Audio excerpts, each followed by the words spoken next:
Good afternoon, everyone, and welcome to the Johns Hopkins School of Education Counseling Virtual Webinar. My name is Tyreen Maddox, and I am an admissions coordinator at the Johns Hopkins School of Education. Also presenting today, I have my colleague from the Office of Admissions, Sion John, two faculty members, Dr. Matthew Bonner and Dr. Ying Sionj, and student speakers, Yonga Kim and Susie Blonder. Before we get started, I would like to cover a few housekeeping topics. First, today's webinar is being recorded. We will be able to share a link with you after the event is complete. Also, please take a second to see if your mic is on mute and video is off. There will be a Q&A session at the end of the presentation. At the end of the presentation, we ask that you type your question in the chat box, and we will read and answer your questions in the order that we receive them. Next, I would like to share the agenda for today's presentation. We will kick off the presentation sharing an overview of the Johns Hopkins School of Education. Then Dr. Bonner and Dr. Sionj will go over details of the counseling program.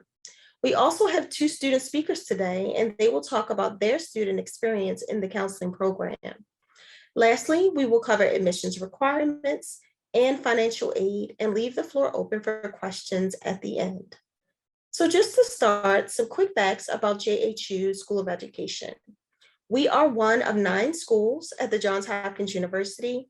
We began offering college courses for teachers in 1909 and then became our own school in 2007.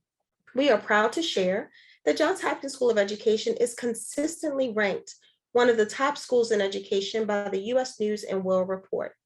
For enrollment, we have approximately 2,367 students enrolled and offer 27 graduate programs, which includes doctoral, master's, and graduate certificate programs. We have a strong network of over 22,000 School of Education alums. Next, moving on to faculty introductions, we have Dr. Matthew Bonner. He is the assistant professor in the counseling department. He received his PhD from Old Dominion University. His scholarly research in peer-reviewed journals has included multicultural issues, assessment in counseling, grading rigor in counseling education, and human services models of treatment. In regional and national conferences, professional presentations, he have encompassed topics involving ethical issues, spirituality assessments in minority populations, Black men and the professorate, and spiritual integration in counseling. Dr. Bonner is also a member of the American Counseling Association, Association of Counselor Education and Supervision, and the Southern Association of Counselor Education and Supervision. Next, we have Dr. Ying Sionj. She's the assistant professor in the counseling department. She received her PhD from Ohio University. Her research interests include counseling minority clients with a focus on international students, group counseling, mindfulness practice, and the development of multicultural competence in counselor trainees.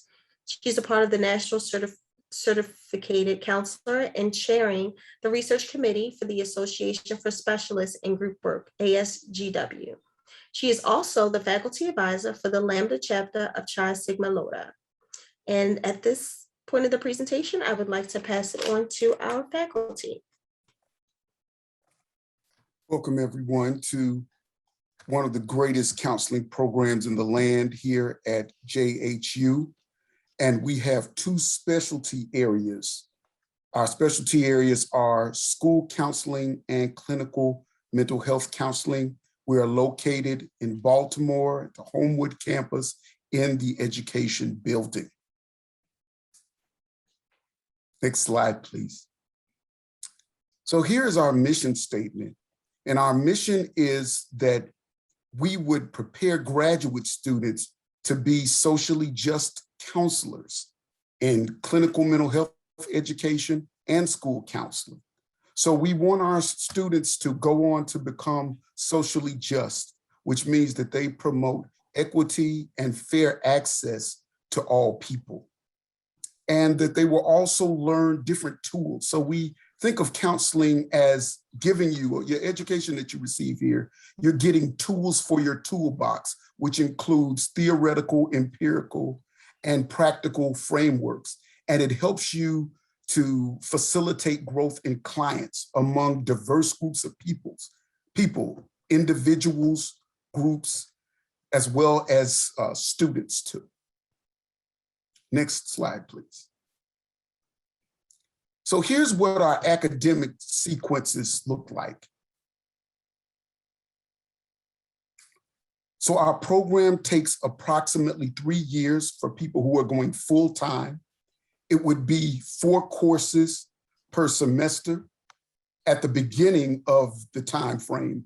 And there's a difference between our clinical mental health students and our school counseling students. One difference is that in the first semester, CMHC students take Introduction to Clinical Mental Health, while school counseling students take Foundations of School Counseling.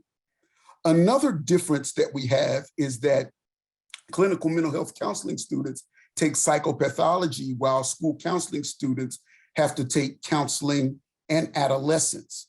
School counseling students also have to take leadership in school counseling. So there are several differences to the program sequence of school counseling and clinical mental health counseling students.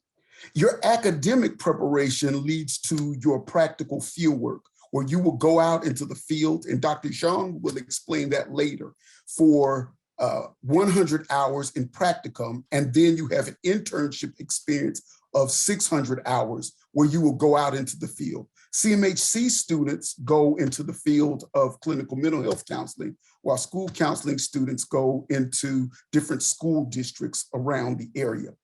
One more difference that you have between CMHC students and school counseling students is that CMH students have a choice of 2 electives. School counseling students do not have that choice of 2 electives, as both of them are 60 credit programs. Next slide, please. So here is what a part-time sequence looks like. It is approximately 4 years. And you also need to note that right now we do not have any summer classes offered. The fall 2020 cohort was the cohort that started without any summer classes. So we do not have summer classes that are offered. It is just for the fall and spring semesters. And this is what the part-time sequence looks like.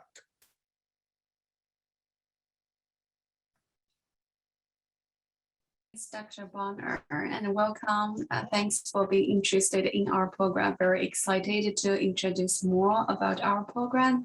So as Dr. Bonner has mentioned that at the end of your second year or the beginning of your third year, depends on whether you are full-time or part-time students, you are required to do your clinic experience. So no matter you are in CMHC or school counseling, you are required to do those experience.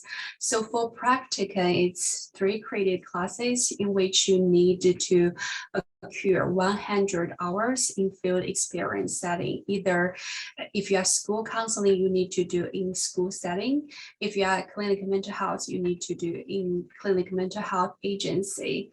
And among those 100 hours, 40 of them would be direct hours, which you will do direct service contact with the clients, and then 60 indirect hours on site, and also receive supervision from both your site and also our program. And after you successfully complete the practicum, you will be able to go to your next stage of field experience, which is your internship experience. Next slide, please. Thank you. So for your internship experience, for school counseling and clinical mental health, the requirement hours is 600 hours. However, it's still, the setting is different. For school, you need to be in K-12 public school setting, and it has to be complete in 2 semesters, usually 300 hours and 3 credits each semester. And then can go to next slide. So similar like in CMHC, it's still 600 and also across two academic semesters. But it is in clinic mental health agency. Can you go to the next slide? Yeah, and then after you successfully complete all of the requirement of our program, you will be able to take NCE to obtain the NCC credential, which is a National Counselor Certification. And also you will be able to obtain other specialty certifications, such as the school counselor and then clinical mental health counselor. And then for school counseling students, you are eligible for certification as a school counselor in Maryland. And if you want to achieve licensure certification in other states, we have the links here and you can search more information from it. We go to the next slide. And then Zhang, before Dr. Zhang, can you go back a bit? Just go back one slide. Also, for the capstone for our program, we don't have it listed here. You have to take a comprehensive exam called the CPCE, which covers all of the areas that show your competence in all of the different areas of counseling. So I want to make sure that people know that there is a comprehensive exam at the end of your training that you would take probably in your, usually it's in your last semester before you graduate. Okay, we can move on now. For those who are seeking licensure, sometimes people have gone into programs and they might already have their master's degree in counseling, but they need licensure and they need to take extra credits for licensure depending on the state in which you live. We abide, of course, by Maryland state licensure, but different states have different guidelines for licensure. We also have our certificate program. And one is our Certificate of Advanced Graduate Study. And this is 30 credits for people who want to do some additional graduate study. And this also has the internship experience in it, which is 600 credit hours. Additionally, we have the Postmaster's Certificate in Clinical Mental Health Counseling. We call it our PMC program. As you can see, it's for only 15 credits, and you work with your advisor to select the classes that you need. And you can opt to complete an internship, but it's not necessarily required. So the difference between the CAGs and the PMC is that a person has to do the internship with the CAGs, but with the PMC, you do not have to do the internship experience. And people usually get into these programs because they want to fulfill the licensure requirement for their state. So just because you have a master's degree in counseling doesn't necessarily mean that you fulfill the licensing requirements for your state. So you have to know the state guidelines and you have to contact the state board for credentialing to find out exactly what the state guidelines are for your state. We know that we fulfill the guidelines for Maryland, but for other states, not necessarily. Next slide, please. Okay, where our graduates are employed. They are employed in many different places. Some of them decide that when they leave, they may be involved in private practices. They're also in different kinds of outpatient clinics. Some work in advocacy as well for clinical mental health. Other folks as school counselors, many schools need counselors right now. So a lot of our students are employed with schools. They're employed with governmental agencies. They might also be employed with nonprofit organizations too. So this degree really gives you a lot of flexibility in where you want to be employed. And it is a very marketable degree for employment. But you also need to remember, in order to practice counseling on your own, you have to get extra supervision in the state of Maryland, at least for a couple more years, and you have to fulfill the hours requirements for the state of Maryland, which is 3,000 hours. That also includes the education you receive in your master's program. So just because you graduate with a master's degree, does not mean that you are able to practice in a state legally. You must get state licensure. And so the full process of this could be for somebody who's a full-time student, it could be up to 5 years until you are fully licensed. Or it could be 6 if you are a part-time student and you want to be fully licensed. Some positions don't necessarily require that you get a license. Okay, so I think some of you are interested in practice, but some of you may be interested in pursuing further education like a doctoral study, and a lot of our current students are also interested in doing so. So we have a lot of opportunity actually for students to get engaged in research opportunity, which will help you to get further for your education. So for example, a lot of time the faculty may share their research interest. If you find you are aligned, that's their interest is aligned with your research interest, you may reach out to them and then see if they are leading any student assistance. And also we have the other opportunities in School of Education. Some of the labs are recruiting research assistant or volunteers to help with their projects. So there are a lot of research opportunity which will help your doctoral study in the future. And can you go to the next slide? Okay, yeah. So Chi Sigma Iota, this is it is an international counseling owner society, and our chapter is NAMDA chapter, and I'm the faculty advisor of NAMDA chapter. And we have a lot of great activities for first year students to get engaged. We have mentorship program, so which pair up the new students with more senior students to help them to adjust to the program. We also have some other activities to help the students to get used to the program and also prepare them for the academic life and then to get socialized with each other. So there are a lot of very fun activities. And then at the end of your first year, if you are qualified, and you will be invited to join the Chi Sigma Iota Lambda chapter.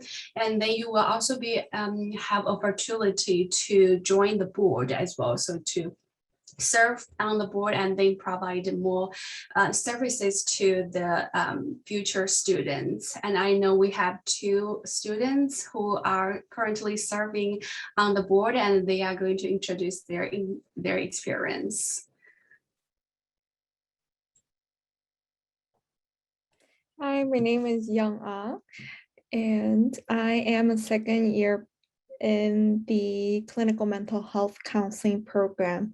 And like Dr. Xiong mentioned, I am a part of Chi Sigma Iota chapter secretary. What I love about the program is the diversity it has and the value they put into being diversity. The student faculty members represent a great diverse population, and it covers a lot of diverse contents in the program itself. It encourages me to explore my own identities and be really true and be culturally competent. I, as an international student, feel safe and welcomed to be authentic and in and outside of the classes as well. And another aspect I love about the program is the student advocacy and engagement I get to have as a student in the program. As a member of Chi Sigma Iota Lambda chapter secretary, I, along with my board members, organize various activities for incoming students in their transition to the program. But this is not it. We also organize various advocacy work and projects that could promote student wellness and mental health, also make changes or make students' voice heard to the program. There are also other research opportunities. For last year, we, as a CSI research committee, conducted satisfaction surveys for student information to be known and better understood by the faculty and the program lead. And this has been a good process and a good example of how collaborative the faculty is with the student as well. And lastly, I would recommend the incoming students or those who are thinking of coming into the program to just rank their needs and do not hesitate to go out of your comfort zone and stay teachable. There are many opportunities you have. And like Dr. Barnard mentioned about program, how our graduate students went to different fields. This program really prepares you well in multifaceted ways. So you could expose yourself in different fields, experiences, and also learn more about yourself. And I also want to lastly commend you guys that there are many people on the same boat. So don't be so nervous and trust in yourself. Thank you. Hi, everyone. My name is Susie Blonder, and I just want to commend Younga because I thought those were some wonderful suggestions for new students. Everyone has their own unique path to JHU's counseling program, and mine was no exception. I practiced public interest law for over a decade, and then I took some time off to have children. And I later served as a court-appointed special advocate for abused and neglected children in Montgomery County. And I felt that I'd never felt so much personal satisfaction as I did when supporting children and helping them identify solutions to help themselves thrive. So I decided to take my career in a completely new direction, which some of you may also be doing, or some of you may just be coming straight from undergrad. But in my case, I went in a new direction and decided to pursue my dream of becoming a school counselor. I was looking for a master's program that would train me to develop an ethical and reflective practice, to make decisions for students based on evidence, and to deliver culturally responsive services that value children's dignity and individual preferences in the school setting. Johns Hopkins' reputation for excellence speaks for itself, and I knew that an education from such a respected institution would satisfy my criteria. And now that I've completed almost all of my coursework, with the exception of the school counseling internship that I'm now engaged in, I'm set to graduate in May, and I can honestly say that JHU has met my high expectations. I have formed relationships with faculty members who have held me to high but never insurmountable standards that have challenged me in ways that have made me a much better counselor and encouraged me to dig deep within myself to understand my own core values and beliefs so that I can more easily facilitate those in students and clients. I've also formed relationships with students in the program who have collaborated with me on projects, shared insights that have informed the kind of counselor I want to be, and motivated me with their commitment, their drive, and their genuine passion for helping others. On the first day of my first class, Foundations of School Counseling, I remember thinking that I already knew what it meant to be a school counselor. I knew it would entail being an active listener, a strong communicator, having the ability to empathize and provide resources. But what I knew was really just the tip of the iceberg. What I've learned in the JHU program is how to design and deliver a comprehensive, data-informed school counseling program to all students in a developmentally appropriate and culturally responsive manner. I learned this from instructors who are leading our profession forward with passion and commitment to making sure that school counselors are trained to promote equity and to help children develop the mindsets and behaviors necessary to become confident learners. My advice to all of you as you start your JHU journey is to connect with students and faculty members who can help enrich your experience.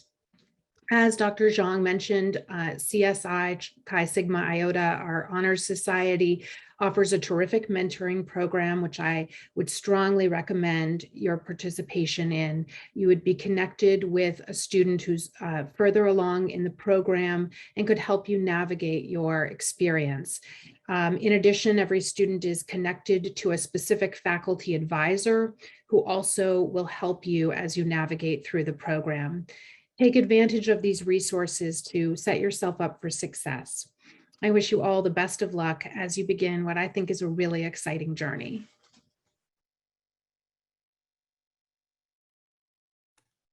Thank you all so much for a wonderful presentation. Now we're going to continue by going over the application requirements. Applications must submit a completed application, which can be found on our website. The application fee is $80. Next, we will need all official transcripts, including institutions you may have taken courses but did not receive a degree. A 500-word essay must also be uploaded. It should be 2 pages. You will also need a current resume or CV, 2 letters of recommendation. If you are unable to have 1 academic letter of rec, we will also accept 2 professional letters of recommendation as well. Please note that the GRE is not required for this program. Lastly, if selected, the second part of the admissions process will be invited to a group virtual interview. There are a few additional steps you need to take in order to complete the application process if you are an international student. You must submit a TOEFL or IELTS score. If your degree was completed outside of the US, you will need to complete a course-by-course evaluation. Additional information can be found on our website. The tuition for the 2021-2022 academic school year is $891 per credit. This excludes textbook, course materials, graduation fees, and registration fees. Please note additional fees apply and are charged separately from tuition.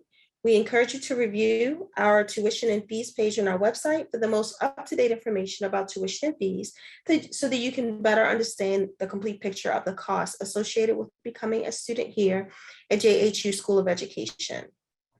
If you are interested in applying for financial aid, we strongly encourage you to apply for financial aid when you start your application. We do offer a very limited number of partial needs-based scholarships for fall and spring semesters.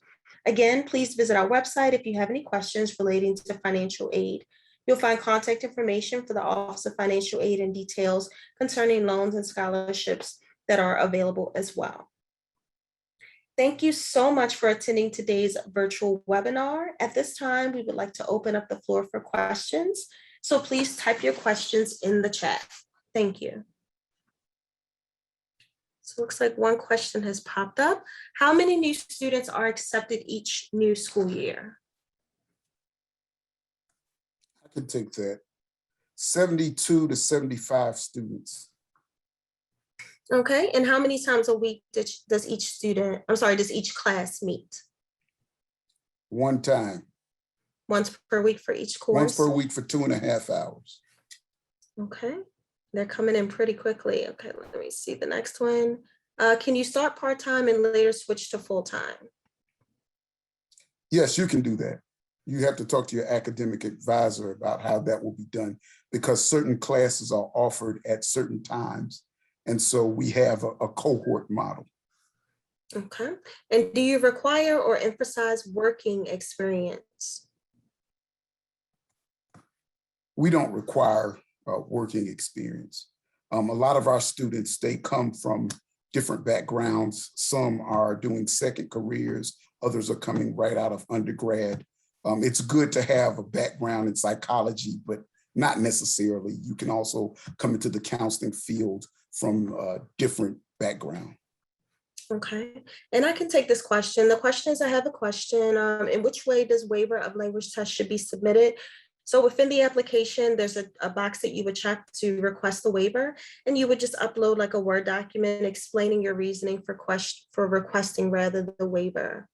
The next question is, how many direct clinical hours do students typically accumulate by the end of the program? I believe The, it's go ahead, Dr. Shark. yeah, if you are referring to like how much towards your licensure, it's I think around 700 hours, because that I add practical hours and the internship hours. Okay, are Yeah, there and many? they need Oh, direct, sorry. I just want to add to that about face-to-face hours too. So for practicum, you need 40 direct face-to-face hours with clients. For internship is 240 face-to-face hours out of 600. Okay, so for practicum, 40 out of 100 and 240 out of 600 hours. Okay, and are there many graduate assistantships available? If so, do they come with waivers or stipends?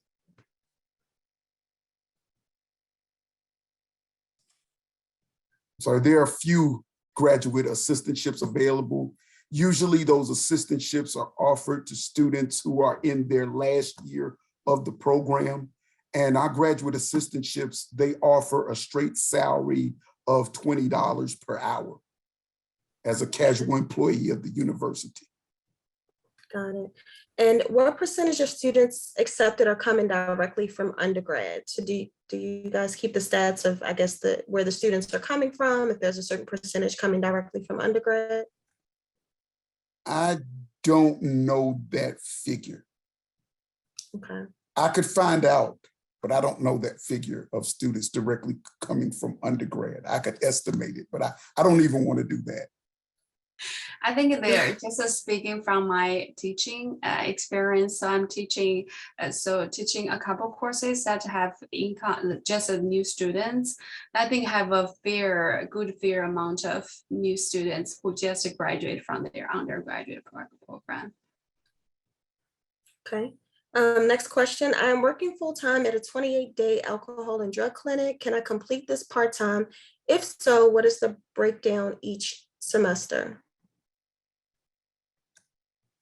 The issue is that if you're working full time, it's going to be very difficult when you get into your internship experience, which is going to involve about 20 to 30 hours per week of just being at another place for work. So that would be pretty difficult. And we don't allow people to work at the same place where they're going to be doing their internship experience. And so that would be an issue. And what was the other part of the question about breakdown? And they just asked, if so, what is the breakdown each semester? So I guess how many courses per semester if they were to go part-time? 2 courses per semester. Okay. Thank you, Dr. Bonner and Dr. Zhang. The next question we have from Stacy is, I went to college in South Korea, but I'm an American citizen. Do I still need to do the course-by-course evaluation for my college courses? The answer to that is, so any applicant who holds any qualifying degrees, or if you've earned credits outside the US or English-speaking Canada, you must have your academic transcript evaluated by a course-by-course evaluation company.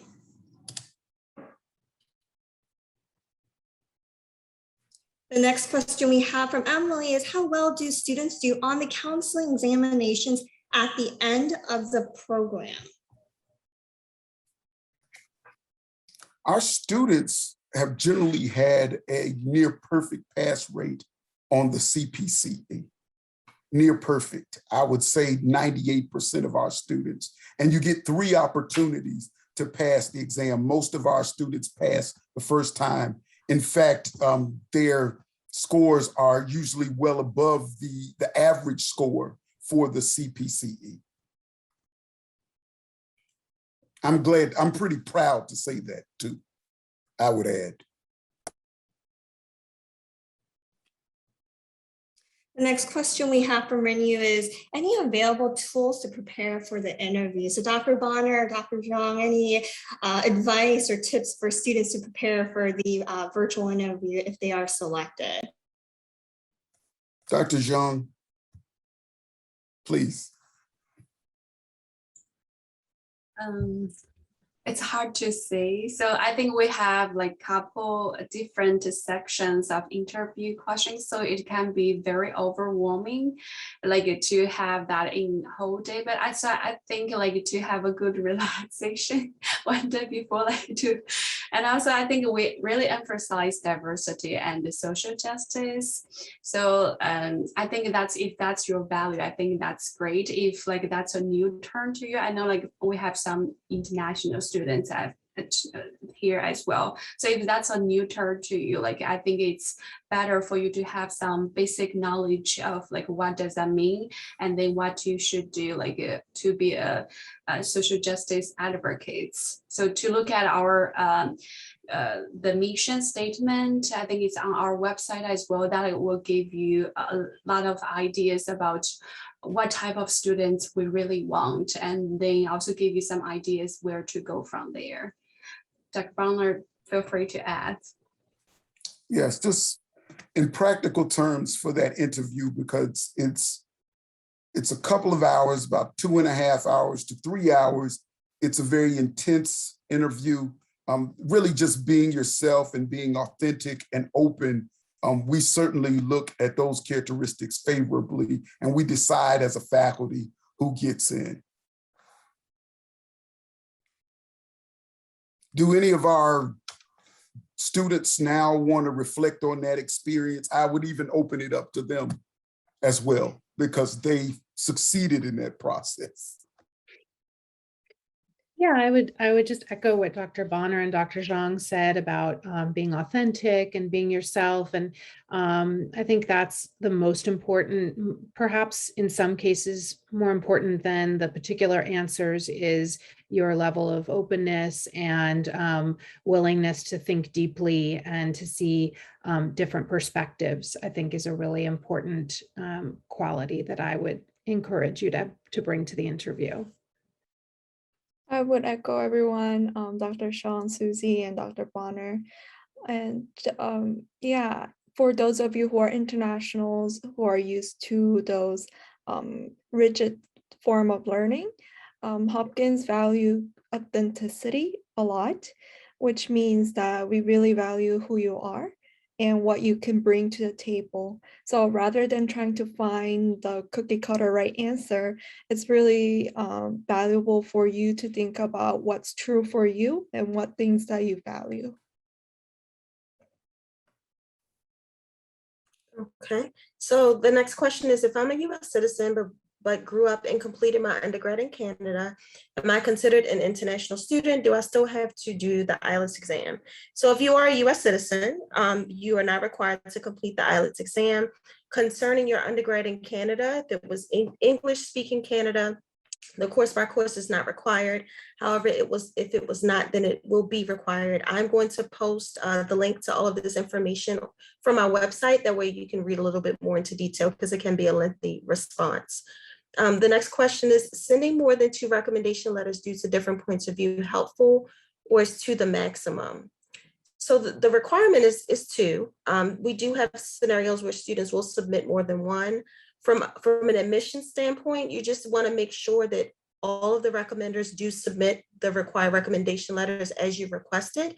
Because say, for example, 2 of the 3 come in, although 2 is required, since you added that 3rd or 4th recommender, your application will not complete and move to the next phase of the review process until all 4 or 3 of those recommendation letters are received. So that would just be a personal decision. You just want to make sure you guys are on the same page about completion, because it can hold up the application.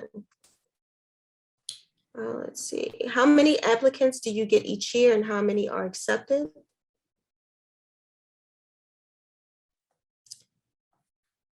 Last year, we got approximately, and please help me admissions with this, it was approximately about 500 apps, right?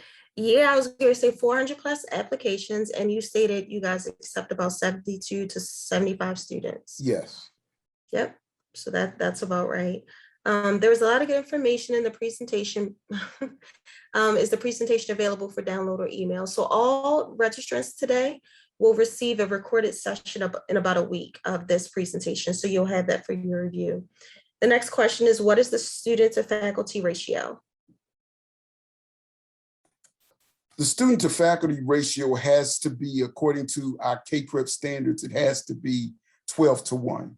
And that's the ratio that we have of students to faculty. Now, that does not mean that there are going to just be 12 students in a class. Some of our classes have 18 to 20 students, but our FTE ratio, which is our faculty teaching equivalent ratio, is supposed to be 12:1. So we're limited in a sense in classes too because of our accreditation status, and we have to maintain that. Thank you, Dr. Bonner. The next one is there a way to know which states we would be licensed in after graduating that would be eligible to work in? Okay, so the states in which you could be licensed, it really does depend on you looking at the particular state that you want. It really does depend upon that and what the requirements of those states are. So when you know which state you want, it would be for you to review that state and to look for that state and their requirements. Okay. We also provide states in which the requirement, we do provide, and we're supposed to be providing this, states in which the requirements are met. Now, again, it's still incumbent upon you to go back and look at that state to make sure we did not miss anything. Okay. And you got it, Sion? Okay, I got it. If during the remote program, will we be able to do the internship in a different state pending? There's no remote program. Everything is face-to-face. There are a few classes, a few electives now that are online, but everything is face-to-face now. So there's not an online option for this program. Thank you, Dr. Bonner. So for prospective students who are doing a career change, is there anything particular you are looking for in the application or personal statement? Dr. Zhang, you can. Yeah, I think going back to like the tips, I think for the interview, I think be yourself, be your true self, authentic self. So yeah, I can't think about any particular things because we have so many unique students and we value their uniqueness in each of them. And so it's, we don't look for things, but just be your authentic self in the statement. Yeah, and I will add that the kind of education that you're getting here is a life-changing kind of education. This is not like any education you're going to receive anywhere else in terms of being a counselor.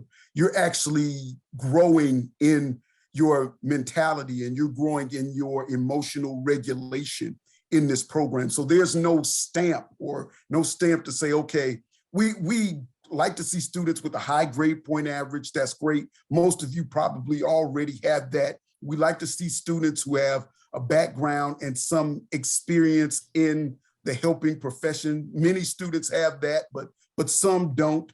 But definitely think about this as your own self-growth. And that's what's going to happen in this program. This program is truly a life-changing program, and it allows you to look at your own issues, your own biases and assumptions. And we certainly push our students to just reflect upon that in themselves. And that's what the education is about, so that you can help others. Absolutely. So it's a different kind of education than you'd see anywhere else, where you're just talking about textbooks and quizzes. We're also talking about interpersonal skills as well as intrapersonal skills in how you deal with your own self and others.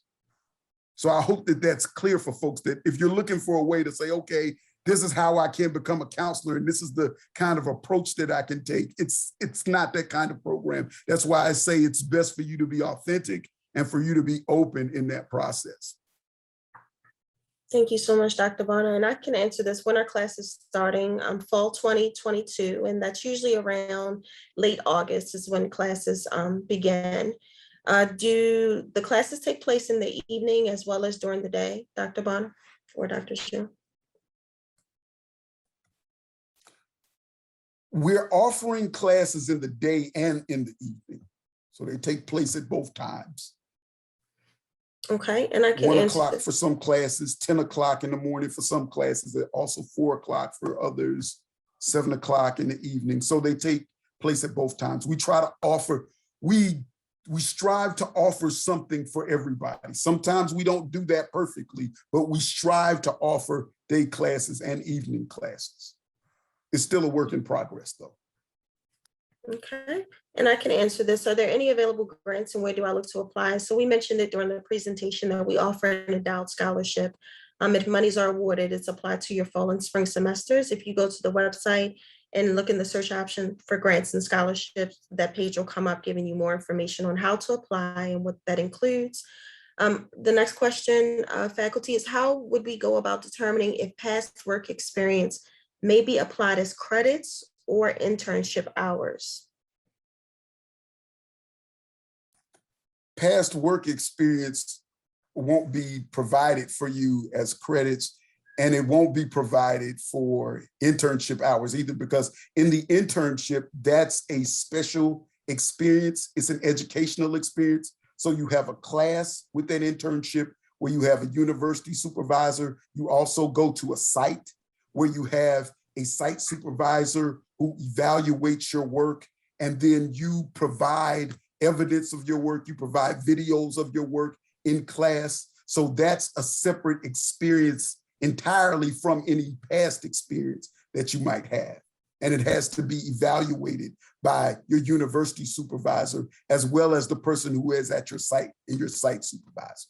Anything to add to that, Dr. John? I don't think so. Yeah, I think if we have some scenario, like not work experience, but your previous courses, like if you are currently in a graduate program and you have some courses is equivalent to our course in some situations, but it may be counted as one of the courses. However, like that need to be taken as case to case basis. And let me add to that part as well. So if you have taken courses in a master's program, they have to be evaluated. In a master's counseling program, they have to be evaluated, and then they could be counted as credit for this degree. And we allow 6 credits, by the way, for that. Thank you. The next question we have from Ashley is, what emphasis do you put on the resume CV? What is it you're looking for?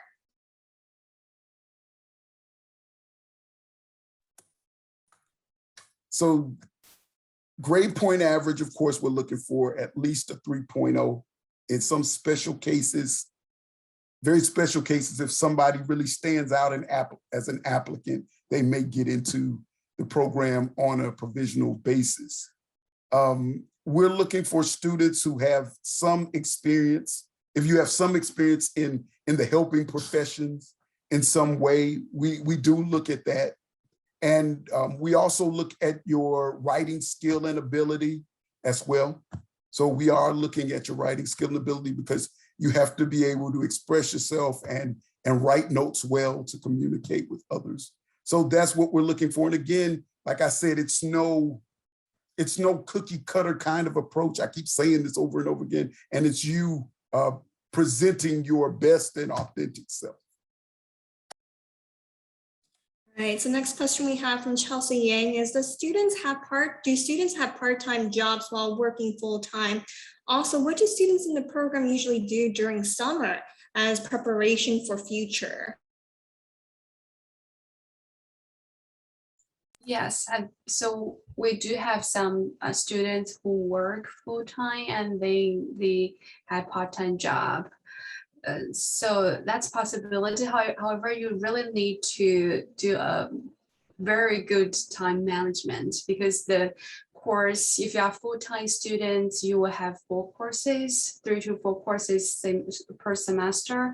And then if you go to your practicum and internship, that requires extra hours to your course load and then your current working load as well. So that will be a lot. So you definitely need to plan it out very carefully and then to see whether you will overwhelm yourself. And then during the summer, so for that, I think depends on your career plan. So if you want to do like some practice, and then I think maybe to volunteer your time, like at a similar facility, I think that to give you some experience related to that path. And if you are looking for say doctoral program, like maybe to find some research opportunities, like which will enhance your research ability and also help you to apply for doctoral program. I would also want some of our students to comment too, because this is a student-centered kind of question. Yeah, I think that with respect to working part-time while in school, I think that's definitely feasible and a lot of students do it.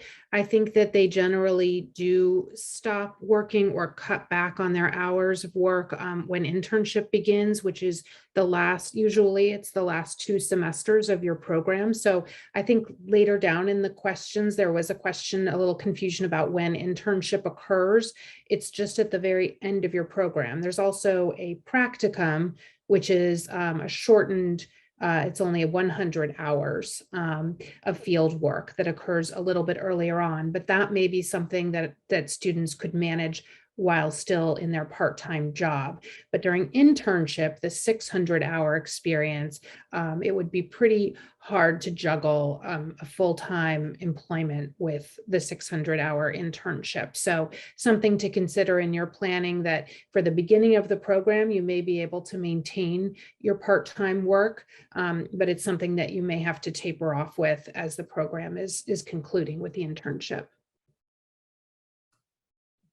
And I would like to add that international students must be enrolled as full-time students, and finding a part-time job on campus would be feasible. But if you are trying to find a part-time job outside of school setting, you might want to talk to your faculty or advisor to figure that out, because it's not really compatible with your visa status.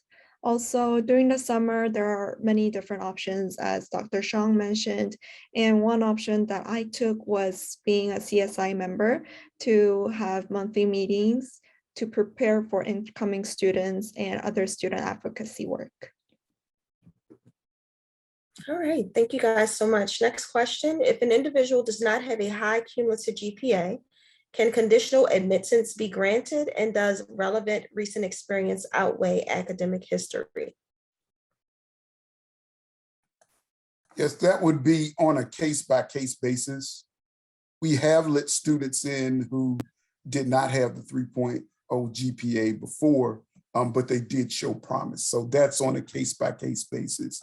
It could be on the basis of experience, also in their interview performance too, and giving the student a chance, because the first part is that we have to say yes to an interview. So applications are reviewed first, and then we have to say yes to an interview and giving the student a chance and to see how they perform in the interview.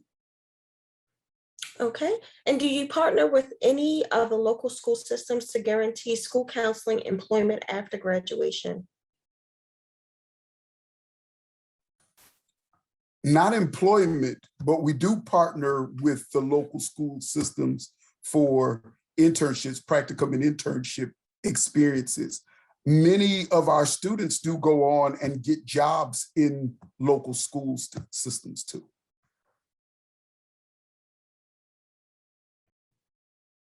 Thank you, Dr. Bonner. The next question from Jamie is, if you choose a school counseling route, is it possible to work in or transition to any clinical mental health settings, or does this concentration need to be decided from the start? Okay, in going the school counseling route, you're still taking 60 credits and you can still apply for licensure. So you do have that ability to go into the clinical mental health setting for school counseling. But it's different if you're a clinical mental health counselor, schools don't allow you to switch like that. So that's the difference. But with school counseling, it is more flexible. I hope that answered the question. Okay, Dr. Bonner and Dr. Zhang, the next one. I know you guys briefly kind of touched upon this question. If we're interested in RATA, are we supposed to apply for this along with our application? Will an RAT lead to any percentage of waiver in tuition? Do we get paid a monthly stipend? You get paid an hourly wage is $20 per hour.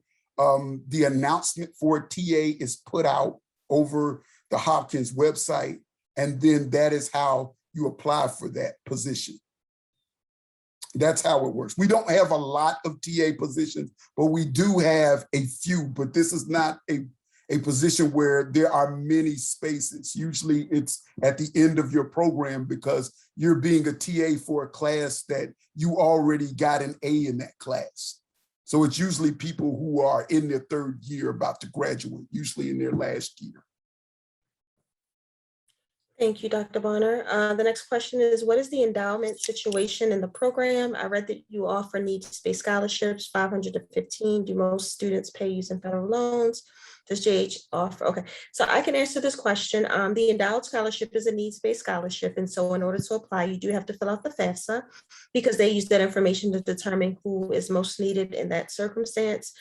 Yes, about 85% of our students do pay for education via federal loans, private loans, and unfortunately, we do not offer any merit-based scholarships outside of the one endowed scholarship. And for more information, you can certainly visit the website to get that information. And so we have several more questions after that, but for sake of time, I'm going to just read one more question. For those of you who did not get your questions answered, the next slide will include contact information that you guys can reach out to, send emails and or questions directly to us in the event that your question did not get answered. What is the average total cost of the program for someone studying mental health counseling? And that was posted earlier, 60 credits at $891 per credit. That does not include registration fees or books. So that gives you an approximate fee for the program. So I think, yeah, so that concludes today's session for our counseling program webinar. Again, I'd like to thank you guys for your interest in the Johns Hopkins School of Education. Here you will find contact information for myself as well as Kiana Napper. Any questions that were not answered, any follow-up additional questions that you have, please feel free to reach out to us. We are more than happy to answer your questions and to follow up with you. Again, thank you faculty and students for your presentations today.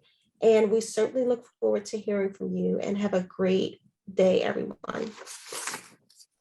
Thank you. Bye-bye. Thank you. Bye. Thank you.